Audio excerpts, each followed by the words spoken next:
এক গাজাখোর বক্তা বলছে নবী অর্থ সাংবাদিক।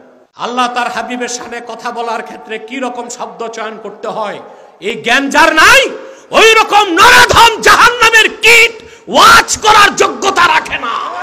অনেক পীর সাহেব বলছে ও কাফের, নাকি কাফের অলরেডি হয়ে গেছে। বিভিন্ন সময় মৌসুম আসে আর কেউ কেউ কাফের ঝুড়ি নিয়ে বসে। এর আগে ডক্টর মিজানুর রহমান আজহারীকে কাফের বলে একেবারে ভাসিয়ে দিয়েছে, আর এই সিজনে মনে হয় আমি শুরু হলাম। 7 টাকার বক্তা ভুল করবে, কুফর করবে, ক্ষমা চাইতে বললে বলে কি করছি যে ক্ষমা চাইতে হবে। বাংলাদেশের মাঠে এখন কিছু গাজাখোর বক্তা নামছে। শুধু গাজাখোর না, বুদ্ধিজীবী যেগুলোকে সাইজ করছি আমি গত 16 বছর, ওগুলো তো মেয়াদ উত্তীর্ণ গাজাখোর ছিল। আর এগুলো যে গাজা খাইছে এটা মেয়াদ উত্তীর্ণ না হইলেও যে গাজা খাইছে এতে সন্দেহ নাই। এক গাজাখোর বক্তা বলছে নবী অর্থ সাংবাদিক। ফাতাওয়া বাজ্জাজিয়াতে এসেছে নবীর অর্থ কি? আল মুখবিরু আনিল্লাহি আযজা ওয়া জাল্লা বিআওয়ামিরিহি ওয়া নাওয়াহিহি। আল্লাহর পক্ষ থেকে যিনি বার্তাবাহক, আল্লাহর আদেশগুলো কি নিষেধগুলো কি আল্লাহর পক্ষ থেকে মানুষের কাছে পৌঁছাতেন, তিনি হতেন নবী। আর সাংবাদিক সত্য মিথ্যা উদ্ভট যা খুশি তাই বলে, আর তারা তো আল্লাহর পক্ষ থেকে না। তা আল্লাহর পক্ষ থেকে বার্তাবাহক যারা হতেন তারা, তাদের নাম ছিল কি? তারা হতেন নবী। সেটা আর যারা সাংবাদিকতা করে সাংবাদিক, পার্থক্য কত? কথা বলেন। আকাশ ও জমিনের পার্থক্য। বক্তা তাই তো বুঝলো না, আফসোস। বলে নবী অর্থ সাংবাদিক। সাংবাদিকের আরবি হচ্ছে মুরাসিল, ইলামি, খবরি, মুখবির, সাহাফি। আরবিতে সাংবাদিককে নবী বলা হয় না, কোথাও কোনো লুগাতে নাই। এটা কি রকম রিজেক্টেড মাল যে নবী শব্দের অর্থ করে সাংবাদিক। এরকম একটা মিথ্যা উদ্ভট অর্থ করে,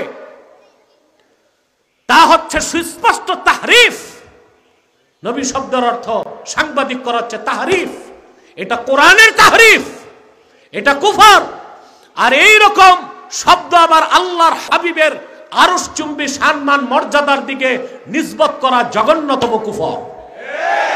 গতকাল থেকে 24 ঘন্টা আমরা ইসলামী গবেষণা পরিষদ ওই বক্তাকে টেলিফোন করছে। খাদেম ধরে, খাদেমকে বোঝানো হলো যে সে বক্তব্যটা প্রত্যাহার করে ক্ষমা চাক। খাদেম বলে ঠিক আছে, ক্ষমা চাবে আল্লাহর কাছে, প্রকাশ্যে দরকার কি? বেকুফরা বুঝলো না, প্রকাশ্যে কুফুরির প্রকাশ্যে তওবা, প্রকাশ্যে গুনাহের প্রকাশ্য তওবা। আদম আলাইহিস সালাম একটা হুকুম মানতে পারেন নাই, তিনি তওবা করে হয়ে গেলেন নবিউল্লাহ, আল্লাহর নবী। আর ইবলিস আল্লাহর হুকুম মানে নাই, তওবা করে নাই। অহংকারের কারণে, তওবা বাদ দেবার কারণে তার উপর ওয়াজিব হয়ে গেছে লানতুল্লাহ, আল্লাহর লানত। অতএব ক্ষমা চাওয়া, ইস্তেগফার করা, ভুলকে স্বীকার করা, এটা হচ্ছে আল্লাহওয়ালা বুজুর্গ মহৎ ব্যক্তিদের বৈশিষ্ট্য। আর যারা ভুল করার পর ভুল স্বীকার করে না, তওবা করতে চায় না, তারা ইবলিসের উত্তরসূরি। ক্ষমা তো চাইলই না, ভুল তো স্বীকার করলই না, আমাদের দিকে আঙ্গুল তুলে বলে আমরা খানকায় বসে ফতুয়া দিই। বেটা মূর্খ কোথাকার। আব্বাসী মঞ্জিল জোনপুর দরবার শরীফ কোন গতানুগতিক খানকা না, এটা হচ্ছে হেদায়েতের মার্কাজ। সকল প্রকার কাফের মুশরিক রামবাম নাস্তিকদের বিরুদ্ধে, ইসলামের শত্রুদের বিরুদ্ধে, রাওয়াফেজদের বিরুদ্ধে, খাওয়ারিজদের বিরুদ্ধে, ইসলামের শত্রুদের বিরুদ্ধেই আব্বাসী মঞ্জিল জোনপুর দরবার থেকে কার্যক্রম চলছে। তাদের কিছু ট্রেডমার্ক বক্তার কথা বলছে যে উনি একে একে ধরছে। তোমরা যে 3 বক্তা আছো, এত তার সিরা বক্তা তো বাংলাদেশের ইতিহাসে কেউ পায় নাই। কিসের ওয়াজে বসে নগ্ন নায়িকাদের অ্যাডভার্টাইজ করে। আমার তো মনে হয় ফ্যান্সি ডিল খেলেও এত মাথা উলায় না। এটা হচ্ছে গাজার কুপ্রভাব। তারপর বলে আমরা নাকি ফেসিবাদের বিরুদ্ধে কথা বলি নাই। আমরা তো খোঁজ পাইলাম ফেসিবাদের নেতা কেউ ছিল তার দুলাভাই, কেউ ছিল তার আম্মা, কেউ ছিল তার খালা, তার 14 গোষ্ঠী ফেসিবাদের দোসর। আর আমরা 16 বছর ফেসিবাদের বিরোধিতা করেছি। কুষ্টিয়াতে সেদিন সাংবাদিকদের সম্মানার্থে মত বিনিময় সভা ছিল। আমার মাত্র 6 মিনিট সময় দিয়েছে। তাদের যে দায়িত্ব কর্তব্য, তাদের যে মর্যাদা, আমরা শুনি যে সাংবাদিকতা এটা মহান পেশা। সাংবাদিককে মানুষ এমনি পেশা বলে না, কি বলে? বলে মহান পেশা। যে মহান পেশার দায়িত্ব কি এটা বোঝাতে হবে না?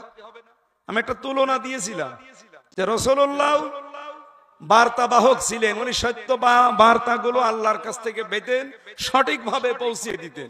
এমনকি বিদায় হজের ভাষণে তিনি বলেছিলেন, আমি কি সঠিকভাবে তোমাদের কাছে আল্লাহর বাণী পৌঁছাতে পেরেছি? সবাই এক বাক্যে বলেছিল, হ্যাঁ পৌঁছাননি, হাতে কলমে আপনি দেখিয়েছেন। তো সেই হিসাবে নবীজি সাংবাদিক না? আমরা আদর্শ নেতা হতে হলে রাসূল ছাড়া অন্য কাউকে মানলে আদর্শ নেতা পাবেন? এই কথা বলেন না কেন? কেউ যদি আদর্শ স্বামী হতে চায়, সে অবশ্যই রাসূলুল্লাহকে ফলো করা লাগবে। কেউ আদর্শ রাজনীতিবিদ হতে চাইলে রাসূলুল্লাহকে ফলো করা লাগবে। কেউ আদর্শ রাষ্ট্রনায়ক হতে চাইলে রাসূলুল্লাহকে ফলো করা লাগবে। এই কথা বলা লাগবে। কেউ আদর্শ নানা হতে চাইলে রাসূলুল্লাহকে ফলো করা লাগবে। কেউ যদি আদর্শ ভাই হতে চায়, তাকে রাসূলুল্লাহকে ফলো করা লাগবে। পৃথিবীর সব জায়গায় যদি আদর্শ হতে চান, রাসূল ছাড়া অন্য কেউ নিলে আপনি আদর্শ সাংবাদিক হতে পারবেন না। আমি এই হিসাবে বলেছিলাম, কেউ যদি সাংবাদিকতার সর্বোচ্চ চূড়ায় যেতে চায়, ওয়াইন্না লাকা আজরান গায়রা মামনুন। হে নবী, আমার কথাগুলো মানুষের কাছে পৌঁছিয়ে দিতে, এই সংবাদগুলো পৌঁছিয়ে দিতে বিভিন্ন রকমের ঝামেলা আপনার সামনে আসে। আমি আল্লাহ আজরান দিয়েছি, অবশ্যই পুরস্কার দেব, গায়রা মামনুন, নিরবিচ্ছিন্ন পুরস্কার দেব।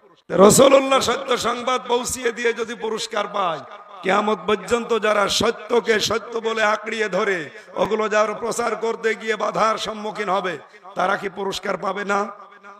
আমি তাদের উদ্বুদ্ধ করার জন্য এটা বলেছি।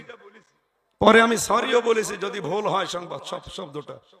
এরপরও আমাকে অনেক পীর সাহেব বলছে ও কাফের। আমি নাকি কাফের অলরেডি হয়ে গেছি। বিভিন্ন সময় মৌসুম আসে আর কেউ কেউ কাফেরের ঝুড়ি নিয়ে বসে। এর আগে ডক্টর মিজানুর রহমান আজহারিকে কাফের বলে একেবারে ভাসিয়ে দিয়েছে। আর এই সিজনে মনে হয় আমি শুরু হলাম। মনে হচ্ছে যে ও কাফেরের ফ্যাক্টরি নিয়ে বসেছে। আমি কাফের না ইমানদারে ঘোষণা আপনার কাছে নেওয়া লাগবে। আমি রাসূলুল্লাহকে খাটো করার জন্য, ছোট করার জন্য এই শব্দ বলেছি, তাহলে 3 বছর জেল খাটলাম কি ফাও ফাও? রাসূলুল্লাহর আদর্শের বাইরে যদি মানুষের তৈরি করা আদর্শ মানতাম, 3 বছর না 3 ঘন্টা আমার জেলে থাকা লাগতো।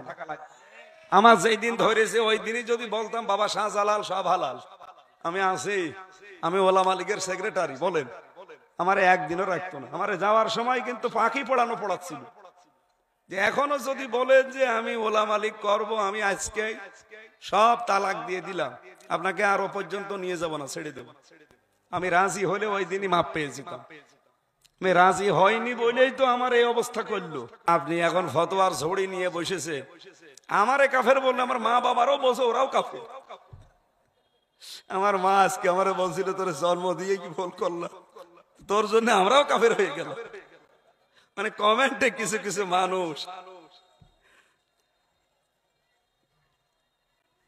একটু বুঝে শুনে লাগাম দিয়ে কথা বলতে পারেন না। কিছু পীর তার দরবার থেকে এখন ফতোয়া দিচ্ছে যে বাংলাদেশ জামাত ইসলামী 80 বছরে নাকি তাদের কোনো অর্জন নেই, তাদের দুনিয়া আখিরাত সব বরবাদ। আপনি কি কিছু দেখতে পান কোনো অর্জন? এই 80 বছরে লক্ষ লক্ষ মানুষ ইসলামের আলো পেয়েছে জামাত ইসলামী বাংলাদেশের কারণে।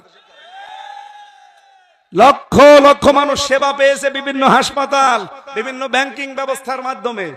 আপনি কি করেছেন বলেন তো? খালি দরবার আর পেট ছাড়া কি আছে আপনার? আপনার কোনো কিছু থাকলে আপনি বলেন যে আমার এটা আছে, কি আছে আপনার? আপনি একামতে দিনের এদের কোনো গুরুত্ব দেন না। এই মানুষগুলোর বিরুদ্ধে খালি ফতোয়া নিয়ে আসার সময় গণতন্ত্র গণতন্ত্র নিয়ে আসেন। এই দেশে সশস্ত্র জিহাদের মাধ্যমে ইসলাম কায়েম করা এখন সম্ভব?